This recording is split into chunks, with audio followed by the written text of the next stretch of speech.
here in the room, those that went to work today, and there are the others that are joining us at home. I hope you all had a very happy, safe, and fun 4th of July. I definitely set off some firecrackers because I am one. So you like those bad jokes? So I got another bad joke for you. So on the radio this morning, there was an Eagles concert in London, and during the song Take It Easy, they had a fist fight in the VIP lounge. Can you believe that? And that was the joke they told on the radio. Anyway, all right, so we have a great meeting planned for you. We have some special guests, and we're going to start off with our first special guest, but I'm going to embarrass her for a minute because it's my meeting. That's what I get to do. During the election time, anyone get any texts about the LBR election? Aren't you guys excited? It's going to be a great time. So what we've done this year, and I just want to explain this because Janet was very upset about this, and Brandon and I decided we had to kind of give a reasoning behind it. So they took the LBR election period and they dropped it down to like 15 days. 15 days of people out promoting themselves once they find out. And the board decided that they were going to host 3 major events that were going to happen with the general membership meeting, the WCR event that they're hosting for the candidates, and also one out in Henderson that's at Dragon Ridge. Who's hosting it? There's the Women's Council this Wednesday, and then there's an LBR event Wednesday evening, and another one next Monday evening. That's it. And so with those events happening, we decided instead of having a candidate meeting, which Janet would usually host, we would tell everyone to go to those events so that you can take part in the food and the appetizers and the drinks and all of the great conversation and debate. But we still wanted to bring in some amazing people. And I'm starting with the best of the best, a good friend of ours, Christina Chipman, who is running for Las Vegas Realtors Treasurer. I first met Christina when she was running for WCR president. And I thought, wow, what an impactful, powerful woman, and she definitely needs to be on the board of realtors. And she did. She actually has been sitting on our board for the last 2 years. She's an amazing voice at the table for active, practicing realtors that are out there in the market every day. She's a top producer at her company. Her husband, Dallas, was just at our meeting because he's the best home inspector in the business. And so they are a power couple in a power business. And so let's give a round of applause for Christina Chipman. Thank you, Chris. Thank you so much. Good morning, everybody. My name is, as Chris said, Christina Chipman. I am currently serving, as he also mentioned, on your Las Vegas Realtors Board of Directors. I have been actively serving with that board since 2020, last year and this year. Prior to that, though, I have a history of service not only to realtor community and our industry, but to also our community outside of real estate. I served on the Women's Council for 3 years, starting as a secretary, ending as a president of the 2020 Women's Council of Realtors here in Las Vegas. Prior to that, I'd served on numerous boards. One of the ones that might be the most recognizable right now is the Just One Project. The Just One Project is a local nonprofit organization. I was actually an original board member on that nonprofit board. So giving back and serving is just kind of something that has always been ingrained in my heart and soul. That is why I continue to serve. I've had many people ask me, why do you put yourself through this? Especially these election periods, it's intense, it's stressful. It's hard for those of us who are people pleasers to not feel like everybody loves us and they're picking sides. So this is not an easy thing, but I do it because it matters, and I think my voice is very important at that table. I want to give you a little bit of history. Aside from my real estate, I actually have been in business since I was 18 years old for myself in one way or another. I originally started my career, if you will, at 18 years old, working in the banking industry. So banking and finance is a huge foundation of how I got to where I am today. After years of serving with I ended my career in banking as an assistant branch manager at 21 years old with Bank of America. So as you know, I started the industry at 18. You already have the cards stacked against you, but I was able to over and over and over prove myself to management and people within the industry that I was capable of handling the big tasks. After that, I took a huge leap of faith, and I decided I didn't want to be a part of corporate world, and I wanted to go into business for myself. I wanted to take care of myself and know that I was in charge of the business that I was running. So I got into insurance. Insurance, if any of you know, property and casualty, also selling health insurance and life insurance, is a huge financial responsibility. I was the financial advisor for many of my clients for over 13 years, owning that, owning that insurance agency. So again, I have a long history of running businesses, overseeing financials, maintaining and making sure that the strength of the company is strong. And that has helped me to where I am now. When I got into the real estate business, which was only in 2015, I've been in 15 years, I didn't jump in on somebody else's team. I didn't have somebody else's business that I was taking on and taking over. I started at ground level, as I have with every aspect of my entire life, going back to 18 years old, to prove myself. I started my business. I started working every day, over and over, and right now I'm very proud of the fact that I am a top producing agent. I've done it all on my own, and I've proven myself over and over and over to those around me. So with that being said, obviously I still need to work on my public speaking sometimes. With that being said, I'm asking for you to get to know a little bit more about me and what I have to offer to that boardroom. I'm not doing this with any big aspirations outside of the real estate business or outside of just serving you, the members. I'm really doing this because this is what I care about and I think it's important. I think that I'm a great voice of the everyday realtor in that boardroom. I can tell you what's happening on the ground and be able to advise our other leaders within the industry, either at state level or national level, on what we're feeling on the ground. A lot of times, you get people that get into leadership roles that forget what it's like down there at the ground level, right? That's not me. I'm producing 60 deals a year on my own. I'm a sole producer. So I know exactly what's happening every single day in this business, and that's why I believe that I'm the most well-rounded candidate for that position, and I humbly ask for your vote. Well, thank you for being here, and I'm going to tell you that all 5 of Signature's past presidents are supporting Christina because she is an amazing candidate, so she's going to be great. Todd! I support her. And Todd is supporting her too. We'll add Todd into that, and anyone else that wants to sign. Shelley's supporting her too. Can I get one more? No. Very cool. I will also add, it means a lot to me to know that so many of our current and past leaders, It means a lot to me to know that so many of our current and past leaders are endorsing me. If you really look at those who say that they're supporting another candidate, look and see what company they're working for, and then maybe that will make more sense. But really, the majority of our past leaders who have had the opportunity to get to know me over the years know that I am the right candidate, and I'm proud of that. I just want to point out too that I'm a past treasurer. Patty did it twice because she did it 3 times, okay. And Tom, can you believe Tom was a treasurer at LVR?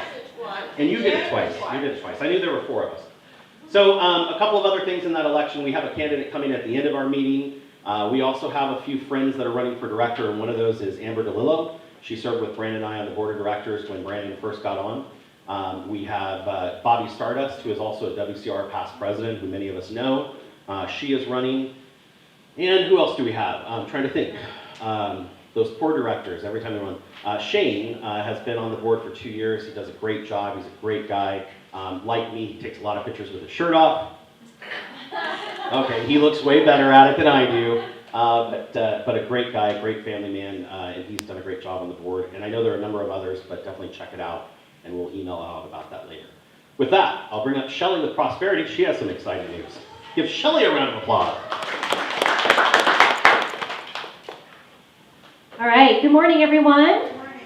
So I have 2 things I want to share with you. One is very exciting news. So this is Nikita Burdick. Say hi to Nikita. Hi, Nikita. She is our newest loan officer that is joining our Prosperity Lending team. She's actually, I'll say this, she works with Jessica. She was our competition, and so we just decided that we would bring her to be part of the team so we didn't have to compete against her. But I'm going to give her a couple minutes to speak because she's got a lot of great things about her. Go ahead, Nikita.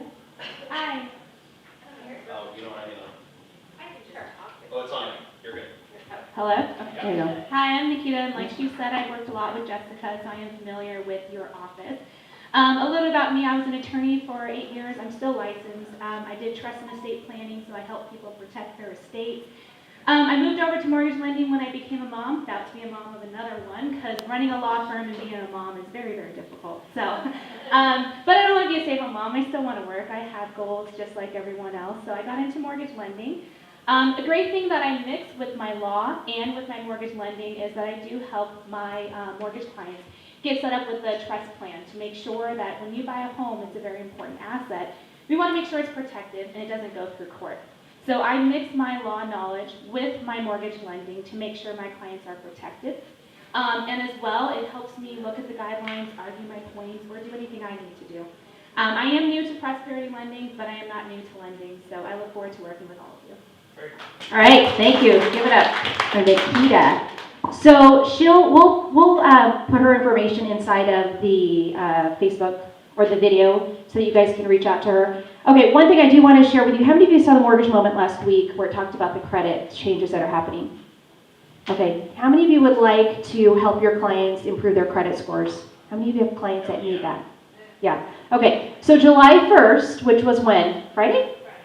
Friday, there were some changes that are going to be taking place. Number one is anybody who's had a medical collection that is paid is now going to have that collection removed from their credit bureau. So all three bureaus, Experian, Equifax, and TransUnion. That should automatically give your clients a lift. How many of you have had clients that have paid collections and they just sit on the credit? Yeah, so some of them have to go and fight to get those paid off or to get them deleted. You no longer have to do that. The other thing is there's going to be an extended time frame. So today, before July 1st, it was 6 months that it would allow that a creditor could actually apply a medical collection to your credit report. They now extended that to a year, giving our consumers, giving us more time to get those, to fight those collections, right? Because how many of you have been through a doctor's office thinking that you're just paying a copay and all of a sudden you get a bill 2 to 3 months later down the road and you're like, what the heck? I thought I was paid for my copay, but there was one thing that the insurance company didn't want to or wouldn't pay for, and so therefore you had an additional cost. And if you didn't pay those within 6 months, those would appear on your credit report. Now that's actually going to be a year that'll happen. Yeah? Do you have to send letters to the bureau showing that it's paid? So you don't have to show, you have to show that they're paid collections if they are, but they should be automatically reporting them. Great question. So for those who have paid collections and they're updating a zero balance, you should just automatically have them removed. If you have a collection that you've paid now, like recently paid, I would say go to the bureaus and actually have them removed. It would be something that you're not even disputing, it's just to provide them with that information. Great question. The last thing that's going to happen at the beginning of 2023 is any medical collection. Again, just remember this is all regarding medical collections. Any medical collection under $500 will not be reported to credit reports. Yeah, which is huge because in that same example where you have maybe a $15 or $30 extra charge above and beyond your copay that your insurance company isn't going to pay for, that will actually not be reported to your credit. If it is. If it is, same thing. I've dealt with bureaus before. Yeah. And usually have to mail everything in and show proof. What happens if the doctor himself is reporting that and it's on the bureau? So you would send it in the same way, but you can actually do them online now. If you go to Experian, TransUnion, and Equifax, they actually have the dispute process online. I actually want to give you this to you. So annualcreditreport.com, starting July 1st, it's a free service. You can check that every single week to see if anything has changed. But for your clients today, for talking points for them, right, if you just want to reach out and touch someone, you want to talk a little bit about, the updates to credit reports, or you have clients who may have been impacted by this in the past, get back in contact with them, have them start looking at their credit, provide them with that free credit resource for you, or us at Prosperity Lending can also help you with that. And then that should help to get your credit scores, or your clients' credit scores, or even your credit scores too, right, improved. Any questions at all for me? Is there anything Yeah. like reg something according to this as a? There's not, there's not a specific, CFPB has a regulation over it. Oh, there you Just go. like they say online reporting is now allowable where you go and dispute online. The CFPB came out with that regulation. What's the? It's Consumer Consumer. Financial Protection Bureau. It's one of those special organizations that's just for you, the consumer. But on their website, they have all of the updated ordinances that they put out for any credit reporting agency. I'll find that for you guys so you have it, because it also lists out the three things that I just spoke about. Tad? Yeah, do you know how long it takes for, like, say I dispute it today, paid medical, how long it would take to go ahead and change my credit, or does Prosperity rerun show?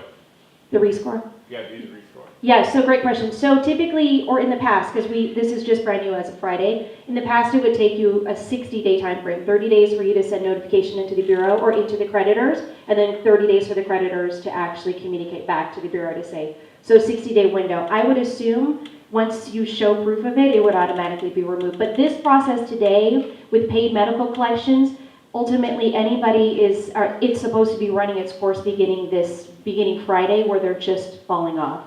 So if you have a client who needs that lift now, that would be something that I would say we could do as a rescore if we need to, but otherwise it would be something that would automatically be falling off in the next, I'd say 30 to 60 days in your normal process. Great question. Any other questions for me? Okay, thank you. Have a great week. Okay, I am the star for the sales meeting today. Aren't you lucky? No, you can't leave yet. So I'm going to ask you a question today. Who here has ever been to a casino and won some money? Okay, who's ever been to a casino and lost some money? Way more hands. Okay. So let me ask you this. Does your mindset or mind frame or the way you think about things ever cause you to have a better or worse experience? Yeah. You ever sat there and thought, oh, I hope they don't beat me. I hope they don't beat me. And bam, they beat you, right? Here's what I hear in the marketplace right now. This is a horrible time in the market. The interest rates are going to kill our business. We just need to wait for things to clear up. My client's going to cancel the deal. It's going to be horrible. Do you hear the sky is falling all over the marketplace? Why? Why are we hearing that?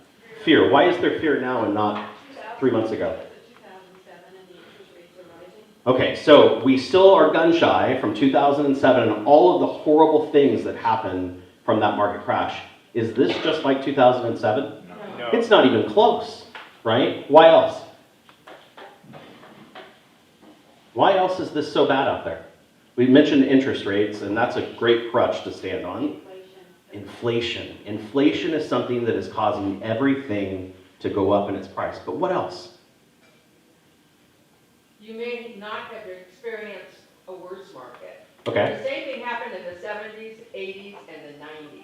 For our seasoned veterans in the room, there have been many market cycles that have seen inflation and high interest rates. I was sitting in the board of directors the other day, and if you don't know and you haven't seen it, on the wall of the board meeting is all of the past presidents. And they asked them a series of questions, what was the population of Las Vegas? What was the market like? What was the interest rate? And as you're looking on that wall, the interest rate goes up and down like a yo-yo. There are some people in the 60s where the rate was 11%. There's some people in the 80s where the rate was like 17%. And then there are some of us where it was like 6, 4, and 3%.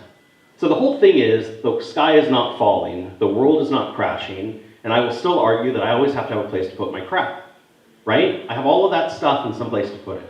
So I'm going to ask you now, why is now the best time to buy a home? Give me some good reasons. What are you going to tell your client when they ask that? The interest rate is still low considered to what it could be, and where is it trending? Shelley, where are interest rates trending? We actually saw a little bit of a reduction, so we're below 6. Great. Like 8.75 to 6. Do you think for the rest of the year they may go up? I mean, crystal ball is Todd saying yes. See, that's the whole thing. Interest rates are still relatively low to where they could go, so now is a great time to buy so that you avoid that. Why else? It's a good time to buy because the Fed has already said that they're going to raise 2 more half percentage points before the end of the year. To the lady that watches Fox News every day, she said the Fed has already come out and said they're going to raise rates. Absolutely, they have, because they have to in an inflated market. But what else is happening right now? What are prices doing? It's turning into a buyer's market. We went from 3 months of inventory to 30 months of inventory in 1 month. Well, I'd probably take off a 0 from what you said. We went from like 3 days to 3 months in seconds, but we're not at 30 yet. I know the builders are giving you co-ops again and you're all freaked out, but it hasn't hit there yet. But the whole point is pricing. Prices could be dropping, but what's really dropping prices? I think sellers' expectations are having to drop. Sellers are as scared as the buyers that they could be missing out on the pinnacle peak of the marketplace. So now they're trying to expedite selling their home, and the only way they can think of doing that is dropping pricing. But really have prices fluctuated that much? If you were to get an appraisal today, is the appraiser like, oh my God, your home is worth $100,000 less? So it says the market hasn't gone down 100 grand. All it says is that the consumer confidence score for both buyers and sellers has changed. I would actually argue for a buyer that pricing right now is probably the best pricing they're going to get this year. Down the road, they may get more incentives. Home builders are offering incentives again, and a few of them have dropped their prices. But were they inflated to begin with? You guys remember a market where we had no lot premiums? 2008 to probably about 2014, lot premium was a dirty word. No builders were charging any lot premiums. And then they added it back in, and we saw as high as $350,000 for a lot premium for a lot that you could have got for zero. So just think about that, right? So interest rates are a great reason to buy now. Possible cost differences, why else? Why is now a great time for that buyer to buy? There's a big one that no one thinks about. Who do you pay at the end of the year once you make a bunch of money? One of the biggest write-offs right now, as long as it's protected and realtors are staying in their place of making that protection happen, the interest deduction for a primary residence is still one of the biggest tax write-offs a family can have. And so let me put this to you a different way. If interest rates went from 4 to 6%, and that caused your price on your home to be a difference of $300 to $400 a month, and you're able to write off $12,000 for the year in interest, are you still in a good position? I'm just not giving you the money every month or paying at the end of the year, but that whole point is I'm able to write off that interest. That is a selling factor on why now is still a good time to buy. What else did I miss? Rents are extremely high. You need to make 3 times your income. You have to have a high FICO score and nothing on your criminal record. So she made the great point that rents have escalated dramatically. The rental market in Las Vegas has always been fantastic, even during the '07 crash. Rents have gone up higher than some payments. You have to have 3 times the income usually to get it. You have to have a great FICO score. All of those things are happening because people are flooded into the marketplace. Now, I will add to that, if I wanted to buy a house in California, or Arizona, or New York, or Florida, or any of these other markets, would I pay more there than I am here? Yes. You mean Las Vegas isn't the most expensive place in the world? So cost of living is still dramatically low in Las Vegas, and everything else that's inflated around it is still inflated at a lower rate than what you pay everywhere else in the country. Is that important to some people? Can you still get a breakfast in Vegas for $5? It's close, right? You're not gonna get the shrimp cocktail with it, but you're still gonna find a breakfast for $5. And the whole point is that is a huge incentive for buyers to buy now. What else has changed with buyers in our marketplace that's not a good thing? You guys work with a lot of buyers. What's changed? What are you all complaining about every single week with your buyers? There's more inventory, so it means that you kept getting beat out on every offer you submitted. And you would come in and tell Brandon and I, it's horrible out there. It's a war zone. People can't get their offer accepted. We're writing 10, 12, 15 offers for that one client, and none of them are getting accepted. And you begged and you pleaded and you prayed for more inventory, and the inventory showed up, and what did you say? Oh no. Right? We gave you exactly what you wanted. The market gave you everything you asked for, and now you're upset about it. And so another thing that we have to look at is because inventory went up, there are now more choices, but are all the properties on the market available, great, well priced? Are they in amazing condition? Are they the dream home for every buyer? No, some of those turds you have to polish, right? Todd? I think today's a great opportunity to get a hold of those buyers that couldn't get offers accepted. I mean, everybody complained for so long they couldn't get stuff accepted. You should have a huge buyer pool personally that you could be pulling from now that will go out and buy a home. Todd makes a great point as always. He said that now is the best time to go out to those buyers that were upset, that didn't get that home that they were looking for, and they decided to wait, or they didn't get the property and they got upset and took the ball and went home. Now's the time to call them and say there's more inventory. There's a great property out there for you that you can buy and to get back into the marketplace. And there is a point. Anyone here receive a text about people out in the market wanting to buy your properties? Right? In my phone right now, no less than 200 of these investors, We Buy Ugly Houses, that said, we'll buy whatever you list, just call us and talk about it. What do you think those people are doing? They're buying properties. And there's opportunities in the market again for flips because there's a margin of inventory that makes sense for that. So the whole point is, I've said it before, I'm going to say it one more time. The market doesn't matter. the realtor in the market matters, and the motivation for your consumer matters. Because property prices are going to go up and down for the rest of your real estate career. The market's going to be really good, and the market's going to be really bad. But 30 to 40,000 homes sell every single year in Southern Nevada. And so my question to you is, are you tired of being stuck with whatever the market gives you? Are you? No. Yeah. You're tired of being stuck with whatever they're throwing at you. It's time to create your business your way. And so why is it that some agents work with a buyer and they have an amazing experience every time, and some agents work with a buyer and it never goes the way they want it? Who here in the room uses a buyer-broker agreement? Okay, so we got about 12 people in the room. Why do you use a buyer-broker agreement? Protection? Cover yourself? Professionalism.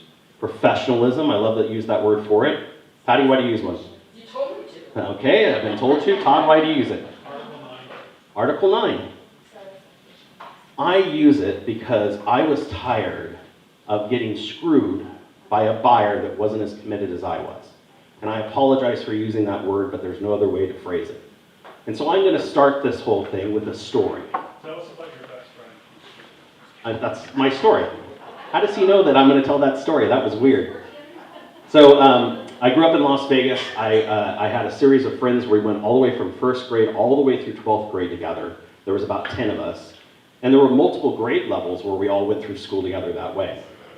And so my best friend actually had a twin, and both twins I was close to. And I sold everyone in the family a house, the oldest brother, the younger of the twins. And then finally, the other twin came to me and said, Chris, my wife and I are thinking of buying a house, and we'd like you to help us. And I said, oh, fantastic, thanks so much. And so I bring them into my office, and we sit down, and he goes, listen, my wife is really hesitant about this whole process. She doesn't feel good, and so she doesn't want to sign any agreement. She just wants to go out and look at property. I mean, we're committed to you. We grew up together. We've known each other our entire lives. My dad is putting up the down payment, so there won't be any problem. It's going to be a great, easy transition. You're going to love it. And we'll do whatever you ask us to do, and you're our guy. I said, okay, sounds fair enough. I mean, this is one of my best friends. And so it comes to turn out that his wife is the worst real estate client I've had in the history of my real estate career to this point right now. She was mean. She was mean to him, she was mean to me, she was mean to the process, and she just was very curt and rude. You know, no matter what I did, no matter what house I showed them over 70 properties. Okay? And there's a reason I don't show property anymore either. And every home had something wrong with it that she just couldn't get past. And so I said, you know what? You are the perfect candidate for a brand new home. You need to buy a home that's new, that's everything that you wanted it the way that you want it. So I take them out to a new home community out on Decatur in the 215, and I sell them a brand new house, $385,000. Can't find that anymore now. We go into contract. I feel really good about it after showing 70 homes and answering every email and every phone call and doing my job as their realtor. And we get them under contract. And I know in new homes that you got to keep your buyer motivated, right? You got to keep talking to them and sharing with them. So every 2 weeks I call and check in and how you doing, the whole thing. And so 4 months go by. And in that time frame in the marketplace, the builders started reducing prices because the market was changing. And I called the builder up on my own. And I got the builder to drop the price on their new home $40,000. And I called them up and I was ecstatic. Hey, I just calling to let you know, I've just communicated with the builder. We looked at the market together and we dropped the price of your home $40,000. Oh, Chris, that's great. Thanks so much. We really appreciate it. 2 weeks later, the builder is ready to go to docs and get their loan done and everything. And I called him up and I said, hey, we're going to be closing in 30 days. We need to get your loan done. And this guy tells me on the phone, my best friend, Chris, we actually just moved into a new home. We ended up going to an open house and we bought it. And we're going to have to cancel that new home deal. By the way, can you see if you can get our earnest money back? I'm literally, I'm just shocked. I'm hurt, I'm sad, I'm angry. And so I call his dad. And I said, Dad, what happened? He goes, well, you know, it's his money. I'm just the one supplying it. And they made the decision and they found a home and they decided to buy it. And I said, yeah, but you never said anything. Well, we weren't sure if it was going to go through, so we wanted to wait until it did. And I thought, these are people that I know and I trusted and that cared about me and I cared about them. And they had no problem throwing me by the wayside because they just figured Chris will be okay with it. And guess what? I actually got their earnest money back from the builder, because the builder could sell the house at a better price at some point because we dropped the price on it. And I did everything I was supposed to do as their realtor. I answered every phone call. I showed them every home. I did everything. And I got screwed. So from that point on, I went back to my broker and I said, why? Why did this happen to me? And the response was, because you let it. If I would have had a buyer broker sign, they would have bought that other home and I still would have gotten my commission. Anyone here have that similar story? Right? It happens all the time in our business. And the whole thing is, how many times are you going to let it happen before you make the decision to run your business like a business? That'd be like me going into Subway and ordering a sandwich and eating it while they're making it. And when I get to the cash register, say I'm not hungry. Right? Would that ever happen? No. No one would run a business that way, but real estate agents for some reason do. And the whole thing I want to say is you're leaving all that money on the table, John. My question is, yes, you have the agreement, they're on the hook. Do you have any real-life incidents of people actually collecting when they've been screwed like that? Oh, I do. I do. And what the process was? Yes, I'll tell you. I have a real-life scenario. So about a year after that happened to me, I started using a buyer-broker agreement on every scenario. And another family member this time decided, after showing them property and taking them all around town, that they were just going to take it on themselves to go to a new home site. And they went to a new home site without me. And they bought a new home. And I said, congratulations. I am ecstatic that you found the property that you finally wanted. Where would you like me to send my bill? And they said, well, wait a minute. You know, we went and bought this property. What do you mean your bill? And I said, remember the contract that we signed? It says that you were going to pay me for all of my time and energy. I can send it to escrow and have them add it to your closing disclosure, and they'll take care of it as part of the closing. Well, Chris, we didn't use you as an agent on this property. I know, isn't that unfortunate? And I sent the bill to escrow and I got paid. Now, I will tell you this. I did, I had talked about that with them. The difference was, though, before the deal closed, they came back and said, hey, is there any chance you'd reduce your fee to X? We'll make it up to you with some referrals. Is that a business decision at that point? I was able to get paid to prove the point of that I only work upon agreement, and I negotiated with them in a position of power versus no one caring what happens to me. When your family member doesn't care what happens to you, or your best friend, that's a sign of what every other client that you don't know, and you don't know them that well, could do. And so that's the point, John. All I have to do is find out where escrow's at, and I can send my bill. And if escrow isn't able to do it, and I can't do it through that process, this is a legal binding document. I can take it to court, small claims court in some cases. Hopefully it's not small claims court forever because prices are going up, but that's the whole point, right? Now let's talk about the buyer process.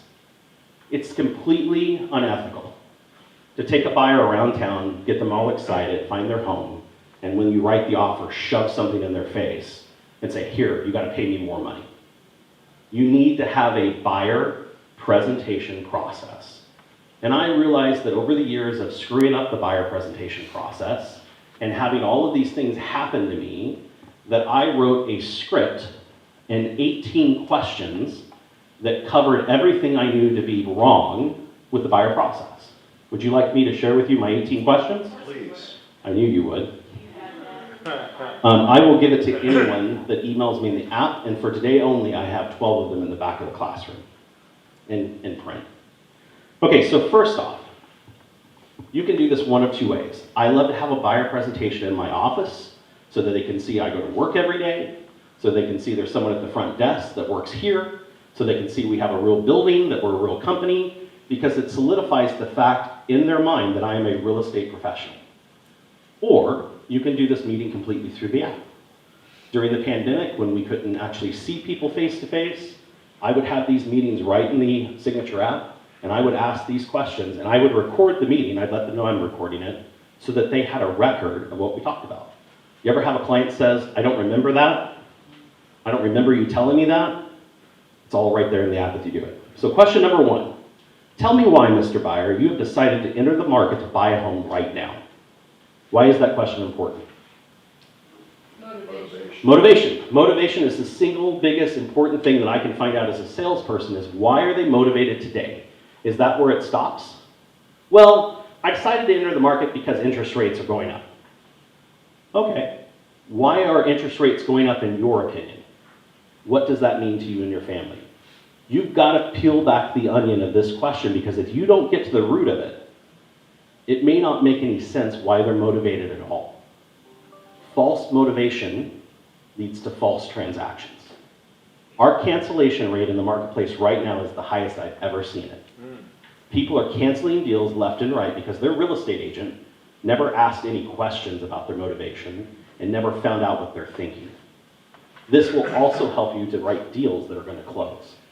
So tell me why you decided to enter the market. You want to understand their thought process because they're not real estate agents, they're not economists, they're not lenders, they're just people. And so you got to peel back that question. Number 2, do you currently own any other properties? When I get done with a listing presentation, I automatically go into a buyer presentation until they tell me that they're not going to buy a property. I automatically do it because they're moving somewhere that I can refer them to, or something's going to happen that could cause me to get a transaction from them. But the reason I asked, do they own any other properties? What if you found out they own 10 other homes? Would you start talking to them about 1031 exchanges? Would you start talking to them about selling those properties and using the cash for other things? It's amazing to me how many times I've met with a buyer that no one ever knew what they owned as properties. I'd add it to your conversation. Number 3, do you need to sell any other properties or liquidate any funds to purchase? Anyone here have an investment account? Can you just liquidate that today and get a check tomorrow? Not in many cases. You've got to go through a process. Anyone that wants to take money from their 401k or retirement could be a 2, 3, or 4 week process just to get the check. Do you want them to start it now during the presentation or when you find the house? No. You want them to start it now. You want to have those funds available. Number 4, does anyone owe you any funds or money that you could use for the purchase? You ever loan your family any money? You ever have that friend that you loan some money to? You ever have that business that you help someone start? The whole point of this question is in markets that we just came out of, being competitive is everything. And if there's cash that we can get access to that allows their offer to be more competitive, I've just put my buyer in a better position to buy. Number 5, will you be the only buyer? Do you ever meet a new buyer once you're already in the process and found a home? Find out that they have their cousin, their brother, the sister, the mother, the aunt, the girlfriend, they're going to be a buyer in the property and they come and see the house that you worked to find and they hate everything about it? Yep. I've had that happen and only because I never asked. Right? That person comes in from out of town, they were going to write off the trip to Vegas and you showed them a property and they actually decided to buy it, but now they're going to go back to their committee of 5 and tell them. Who else, number 6, who else will take part in the process of buying or seeing properties? This is the mother question. I literally had a client and his wife come out and find the perfect home. And I didn't ask this question, and the mother came out to check out the home and said, this is the worst investment that you could ever make. You're not buying this house. If I would have known about her to begin with, could I have included her in the process and made her own what we were doing? Absolutely, and you want to do that before, because I actually lost a $500,000 deal from that problem. Number 7, do you have a 401k or retirement savings? Do you know that you can use a 401k on a primary residence to purchase that primary home? What is the biggest problem with first-time buyers? Down. They don't have a down payment. Or closing. Or closing costs. Now, especially closing. Right? And so the whole thing is, if you ask them and they say, oh yeah, I have about $200,000 in my 401k and my pension, and you say, fantastic, if I get you with Shelly, Shelly can work with you to figure out how we get that money to use towards your down payment. But if I never asked the question, would it have ever been an issue? Could we have ever used it? We wouldn't have known. I don't know that much about 401Ks. Do they take the hit when they withdraw? Not when it's a primary residence. There are some exemptions around that. But again, I'm not a tax professional. I'm just telling you that there's a possibility. And I know that there is because I've done it many times. Not to run in a rabbit hole on this, but there is a difference when you do a hardship withdrawal or loan versus a home ownership for primary residence. So the repayment term on a hardship withdrawal is going to be 5 years. So that repayment is going to be higher. But if it's for a first-time home buyer, actually, if it's for home ownership and it's your primary residence, they'll actually extend it to 15 years, only from your 401k, which is something I didn't realize there was a difference. Even if the, okay, so. By the way, there is also a product that you can use where you can purchase properties in your 401k. And so if you're an investor, I have an investor right now that has a $2 million 401k, had a very great job that paid her a lot of residual income through it. I talked with her about taking that 401k and diversifying it because of the inflation in the stock market, and she could actually buy residential properties using those funds. And the whole point is, did I just create transactions that no one knew I had? Yeah, like it's just thinking outside the box. Number 8, does your employer know that you are buying a home, and do they offer any incentive to purchase that property? Most major companies offer an incentive to stabilize their employees. So an employer that knows that you're living in a residence that you feel good about knows that you're more likely to show up for work. And so a cousin of mine who didn't screw me over went to buy a property, and I said, hey, why don't you check with your employer if they offer any incentive? She goes, oh, I don't think they do. And I said, just check, just call HR and ask. Turns out they offer 1%. 1% that she can use to whatever she wants. Closing costs, down payment, doesn't matter. But the whole point is, did I become a professional that earned my income that day? Mm-hmm. Absolutely, I just saved her 1%. So when I present her with my buyer broker agreement, these are all the ways that I'm helping them do the process easier. Number 9, I like the way to phrase this. Do you want to pay cash for the property, or did you want to get a loan? The reason I phrase it that way is, does it make you feel better about you that I say, do you want to pay cash? I want to make my buyers feel really good about the process and really good about themselves personally. And so I don't care how they pay for the home, I never have cared. I just want to know how they feel about it. And so of course I have like 4 other questions that go into if they say cash or they say loan. I need a proof of funds, I need a proof of approval letter. Do you have a lender you're working with? If not, would you like me to refer one? Is it important that they put that in writing? Yes. I've had people that said, oh, well, I used the lender that you told me to use. No, you used the lender that I showed you that you could use. You made the decision, not me. Shelly's amazing, and her entire team is amazing. But I'm not going to shove Shelly down anyone's throat. All I know is that if I had them meet Shelly, they're going to decide to use her just because they've met her. That's how I want it to happen, not the other way around. Thanks, Shelly. Number 10, now we're going to really get specific with these people. Have you viewed any homes or visited any new home sites since you started the process? Real estate agents live in fantasy land sometimes, where they think this buyer popped up from the magic fairy and they just met you and you're their only entrance to real estate. That's old school. Right? It's not true. This buyer's been out there looking to buy forever. They've been on Zillow so many times they can't count. And they've been to every new home site in town, and they've been to every new home or open house in their neighborhood. Should you know that, and why? Yes. Why should you know that? Making sure that they didn't already sign a broker-buyer agreement. Yep. That's the first thing. And second, it could be intent, depending on how far maybe they went to open house. And a realtor, even though there's nothing signed, but the intent is you're my buyer's agent. Yep. Because of the process that they physically talked about, which could be construed as consent. So they went to an open house. The agent there opened the property, showed them the home, told them everything about it, had planned on writing an offer, and they came back to their home and found you. May that agent that was at the open house, could they possibly be the procuring cause? You go to a new home site with your buyer because you're all stoked that you found the place, and they've already been there so many times they know their name when they walk in. I've actually had that happen. Yeah. You know, it was like going into an episode of Cheers, right? My buyer walks in and the sales rep goes, oh, Sally! You know the dog's name. Yeah, that's the worst thing in the world because I just found out I'm not getting paid. Now I'm going to tell you, whose fault was that? It was mine. I'm driving my buyer around at $6 a gallon to properties that I can't help them with. And so that's another reason why it's information good to have up front before you do it later. Number 11, have you visited any open houses and can you remember the addresses? The reason for this is I want to make sure that if we are going to have a procuring cause issue, that I get ahead of it, not behind it. And so I could have a different conversation with the agent, the listing agent of that property, if I know that my client's already been there, right? What does the listing agent care more about? My client or selling the listing?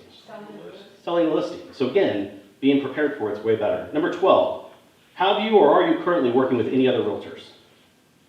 This is the are you cheating on me question. You ever worked with a client and found out that they have 2 other agents that are working with them as well? Yep. I actually was working with a client, and what they didn't know was the agent that they were also working with was a good friend of mine. And we were talking, not about the deal, but about this crazy client we had. Turned out it was the same person. Who would have figured, right? I've actually seen a client sign 16 buyer broker agreements. Ooh. 16. I was the broker for that one. That was a lot of fun. And the whole thing is they didn't care. They just signed whatever an agent put in front of them. And so technically, they could have paid 16 commissions. How was that resolved? I don't actually remember, to tell you the truth. I don't think they ever end up buying anything. The other thing with, are you working with any other realtors? That whole question, I would follow up with, and why are you not working with them anymore? I would never, ever, ever say anything negative about another realtor, because I don't know what happened, I don't know where they were at, but I sure want to know why this buyer felt that they didn't deliver the service that they wanted. Could that make me change my service to cater to this? Absolutely, right? 13, have you signed any agreements with any other agents?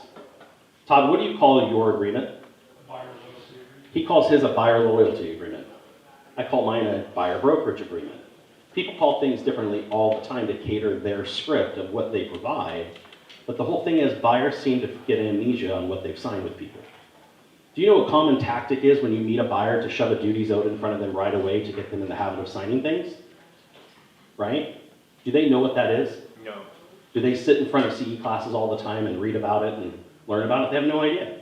And so by me asking this question in our consultation, I can find out that they got something, and I could get a copy of it to find out what's going on, because I don't want to intrude in another realtor's agency. But the buyer broker agreement protects what? It protects my right to a commission, but it doesn't mean a buyer couldn't sign multiple. It doesn't mean a buyer couldn't pay multiple. I just want to make sure you understand that. Number 14, Mr. Buyer, if we agree to work together today, can you agree not to see any other properties, new home sites, or open houses without me? I need your commitment on that point right now before we go any further. And if they don't? Then I leave. I had to learn a long time ago that not every commission is meant for me. Not every buyer is meant for me. Not every scenario is meant for me. And I can tell you right now, as a broker of this company, I get calls all the time from agents that shouldn't have done what they did to earn a commission. They should have just said, you know what, I don't think it's right for either one of us. I wish you the best of luck. But instead of doing that, they did everything the buyer asked them to do and nothing from their business practice. And so the reason I asked this commitment level, do you know a buyer's cheating on you? I know that I've had buyers out at open houses because they've called me up, Chris, we just drove by this open house. I know you said not to go to any, but the sign was up and we just couldn't help it, so we went, and now we want to buy this house. Oh, man. Well, they at least asked you. Well, they're telling me. Why are they telling me? Because they owe me a commission, right? They know it. It's in the agreement. We talked about it. But the whole point is, I say this because if I go down the road of holding up my agreement, and I've asked this question and they agree to it, who's at fault? They are. Because they did something they said that they wouldn't do. Beta's looking at me. Number 15, what days and times work best for you to view properties? If your buyer says I'm open anytime, all the time, is that what you want to know now? If you know that they're only open Saturday from 5 to 6, and that's the only time you can look at property, do you want to know that now? I do. Yeah. I want to completely understand their limitations right now. Number 16, and this is the most important. Any other questions before we get to my agreement? Why is that question there? What am I prepping them for? Signing. Signing. No, everything's good. The whole point is, if everything's good and they have no other questions, why would they not sign my agreement? Why would they not sign it? Because they're gonna end up losing that stuff without you. Don't want to be committed. This is an objection handler. If they have no objections, don't create any. At this point, I pull out my buyer broker agreement. I said, here's my agreement. I don't take every page. I don't go on every line because they're adults. They know how to read ever since kindergarten. And I fill it out based on my standard of practice. I make mine for 30 days minimum. It doesn't have to be 30 days minimum. It could be 1 day if you want it to be. But my standard of practice is I won't work with any buyer without an agreement. That's it. And you can look at every buyer that I've ever represented, and every single one of them have signed it since my friends screwed me over. And so I put in my commission amount. Now let me ask you that question. What commission amount do you put in that box? 3. Who told you to do that? Where'd you come up with 3%? We're all from the same company, you can talk about it. Why'd you come up with 3%? My business model. That's your business model. Does it mean it's my business model? No. Did you just set the value for the service you provide without any real thought at it? Some did. Roya provides an amazing service. Her clients love her. She literally does everything that you could ever do to help them be in a great transaction. Now, if she saves them money and she gives them a great experience, could she charge 5%? Could she? Yeah, you can charge anything you want. Charge anything you want. There is no standard commission, except when you go to fill out an agreement, right? You literally put yourself into a box. I'm saying this for this reason. When markets shift like they're shifting now, we're going back to a place where co-ops are going to be higher. Builders have already started to say that. They're offering way more incentive to sell these new homes. And so my whole thing is, my practice of what I charge has been consistent for years. Years of what I provide and what I do. What happens if it's more? Have you ever thought about that? You sign a buyer-broker agreement with your client, and it says my commission is X, and now the builder is offering me a massive extra incentive. How do you have that conversation with the buyer? What happens with more? Todd, what do you say? My loyalty agreement says a minimum. So I don't have to do it. Whole point, right? My minimum commission for me to leave my desk is 3%. And that's the point. It's the way that you present things to people makes all the difference. I do want to put out there that some of you go above and beyond, and some of you don't, and that's okay. We all have different standards of practice, but no one has set a limitation on what your fee has to be. It can absolutely be whatever you want it to be. And so just consider that. So I put my agreement in front of them. It's for 30 days. It has my 3% and my $9.95 transaction fee that covers all of my other expenses. And I put it in front of them and say, here you go. And I let them read it and I shut up. It's really hard to shut up. I understand. You should talk to my 3-year-old grandson. He can, right? But the whole point is, why am I quiet? First one to talk loses. Yep, oldest rule in sales, first one to talk loses. The other thing is, if I start talking, I start creating objections where there aren't any. When the buyer's ready to ask a question, they will. Now, 50% of those people, just because, are going to sign whatever you put in front of them. No question, because you've already asked them everything they wanted to talk about, and they had no further objections. Does that make sense to everybody? What is the most common objection that you think you're going to get on a buyer-broker agreement? Transaction fee. Oh, you know what, Patty, thank you so much for asking. My transaction fee covers everything in addition to my experience as a real estate agent. So I have to pay my brokerage for storage of the file, all of their support systems that they provide that make me the better agent to service your transaction. And so it's simply a cost of doing business. And I hope you can understand that I can't get rid of the cost of doing business and still provide a great service. Is that a good answer? Right? You're getting paid $9.95 every time you answer it, so come up with some good ones. But is that really what it is for me? It is. It covers all of my costs of doing business so that I can provide them with a great system and a great transaction, right? What's the other thing you're going to get? Oh, I love that you asked that, Roy. Thank you so much for acknowledging my commission and the contract. Listen, I would never expect you to go to work. Where do you work, by the way? Say something other than real estate. Oh, you have your own business. Well, I would never expect you to go to work for free. And I just want to point out, in this transaction, there's no requirement that you have to buy a home. So I'm the only person taking a risk that I may never get paid for all of the time, work, and energy I'm going to put into it. I may show you 70 homes and write 15 offers and never receive a dime. And so I'm sure you can understand why the cost is what it is, because it protects my business from when it happens and when it doesn't.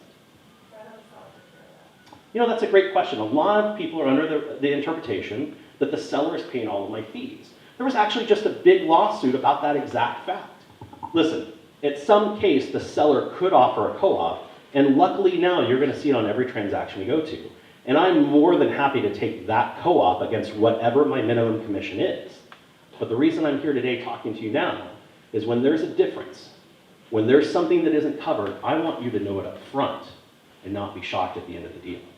Is that the type of agent you want? What else do you get? That's it? So 2 objections, and that's why no one gets these agreements signed? If I came up with 2 really good responses, could I have a better business? I've bought houses before, but I've never signed it. I've never signed. Oh, an I'm agreement. so glad you asked that question. So you bought houses before and the agent never made you sign an agreement. Man, I'm sad to hear that. You know what? I've been in the business almost 20 years, and I've met thousands of agents that are no longer in business because they didn't run their business like a business. And I want to service your business for the rest of my career. And so that's why I operate only on agreement. I'm sure you can understand that that's a better business practice. Anything else? Time frame? No one was worried about that one, huh? My agreement's for 35 years. That could be a little long. That could be a problem. For you or for me? Well, it depends on how fast you're able to find my house, because after you find my house, the agreement's done. There's a company out there right now, and I'm not talking for or against any other real estate company, but there's a company out there right now that wants people to sign up for advanced listings, and they're going to pay them cash to do it today. We just found out about it. They will go and offer a seller right now that owns a home and verify that they're the owner of the property. They will offer them cash money right now to agree to list the property with them whenever, not today, not tomorrow, but whenever they agree to sell it. That is a business model that's out in the marketplace. Wow. There is a business model in the marketplace right now that will represent a buyer for $500. Anyone know who they are? And that's kind of the point. There's always a model out there that's going to be extremely competitive against what you're doing. The whole point is how you present yourself to the consumer. My last 2 questions. Now that you've signed and completed my agreement, are you familiar with the current real estate market that we're in? This is the biggest thing that I notice agents never do, is they never prepared the buyer for the hellstorm they're about to enter. Every single market has its trials and tribulations. And it's your responsibility as their real estate agent to explain to them what they should be expecting so that when it happens, they're not upset at who? You. You know the number 1 reason someone fires the real estate agent? Communication. Communication, complete lack of it. After me going through 18 questions with you and signing my agreement, will you say I'm a non-communicator? No. Do I know a lot about my buyer? You should. I should after 18 questions. Do I know what's going to happen in the process? Do I know what the plan of engagement is? Yeah. Number 18, can you share with me what you must have in a home, meaning things that you can't live without, based on the information I will start you right now with me on an MLS search. And the reason I do that is because a lot of people believe still that they're going to buy a 4-bedroom, 3-bath for $300,000 in Summerlin. There are those people, and you just found them. And by me understanding that now, I can decide whether it's going to work or it's not at this point, instead of being 7 houses in and they want to offer 20% less than list price because all of their friends say that that's the way to do it. You guys had that client? Yep. Right? It doesn't matter, I'll pay whatever list price is, but I want to start 20% less. Does that always end well? No. Any questions on what I just shared with you? Who here would use a buyer broker agreement after that? Okay? So the whole point of it is, it doesn't matter whether the market's great or the market's not, but it does matter how you run your business. The point? All right, so we're going to end the sales meeting with a very special guest, and I'm going to embarrass her like I did Christina. A good friend of mine is here, Yuret Rivera, who many of you know, because at one time she was in our Green Valley office. Can't help everything. Yuret and I met a number of years ago, and I was actually at a WCR meeting, and she was running for president. And I heard her campaign speech, and I thought, wow, what a powerful leader. This is someone who I want on my leadership team. And so I went up to Yuret after that meeting, and I said, you have about 30 seconds to decide, but I need a community outreach chair, and I think you're the perfect fit. And she looked at me, and she said, well, what does that mean? And she goes, what does it entail? And I said, it's only 1 meeting a month, right? Because that's what we tell everybody. And to my complete surprise, she agreed immediately to do it. And she was amazing at that role. And I've seen her go through leadership, not only at WCR as their president, but also through our association as committee chairs for multiple committees. And Yuret has spent the last several years on our board of directors. She's a powerful voice at the table. We've gotten a lot of arguments about different things, but we always ended as friends. And she's gone through the process of being our LBR treasurer, and she's our current vice president, and she's making her way to president-elect. So she's here to talk about that today. Let's give her a round of applause. Thanks, Chris. And the story is a little bit different than Chris told it. I won the election. He walked up to me. He said, would you consider it? I said, can I think about it and get back to you tomorrow? He said, you got about 30 seconds to give me an answer. So no pressure. That's really how it went down. But thank you so much for having me here and for listening. And thank you for that introduction, Chris. I am running for the Las Vegas president-elect position, and I would absolutely love to have your vote and your support. And I'm just going to tell you about a few things that I think that are important and things that we need to touch on and things that I think at the association we can do better. One of them is professionalism. I believe that professionalism, education, advocacy, and technology, those are things that we have to get on top of and ahead of when it comes to the association. Technology, it's because we're moving into the future and there's no way we can escape technology. Technology changes constantly, and we also need to be a leader in technology. We need to figure out a way to be a technology provider versus a technology consumer, which can in turn save us millions of dollars at the association.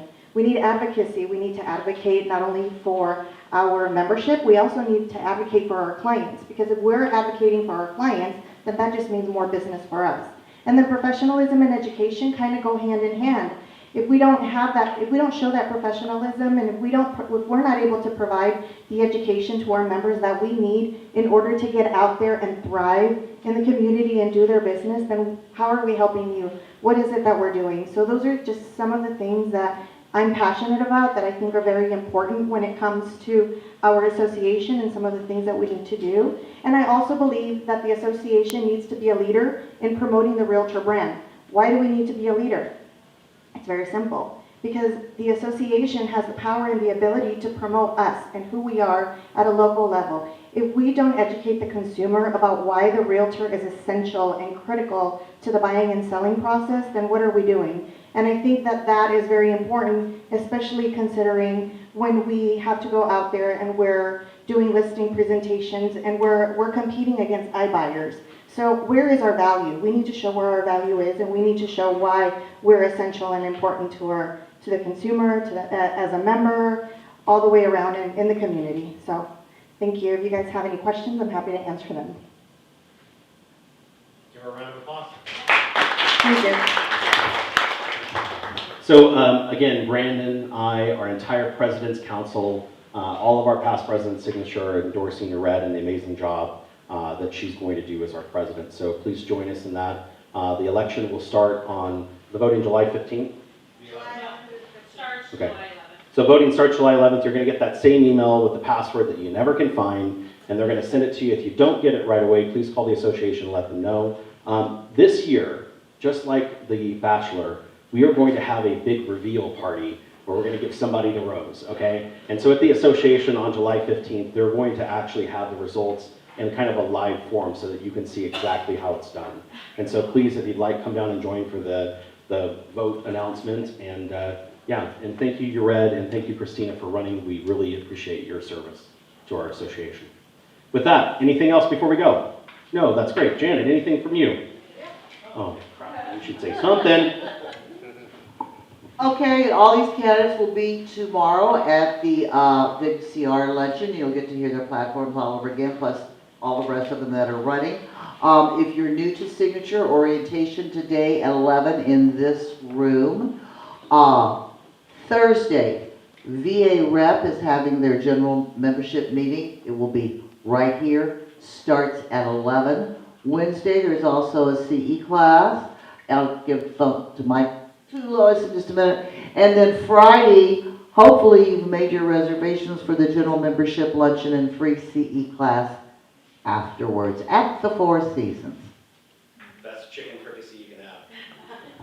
So now that we're in July, we've got a whole new set of CE classes. Tomorrow is going to be, it's called Soup to Nuts. It's going over the buyer's contracts.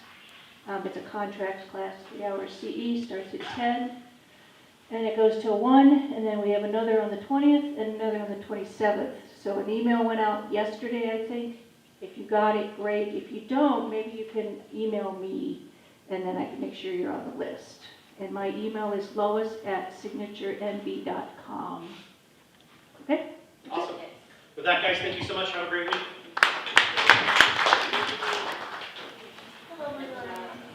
So it's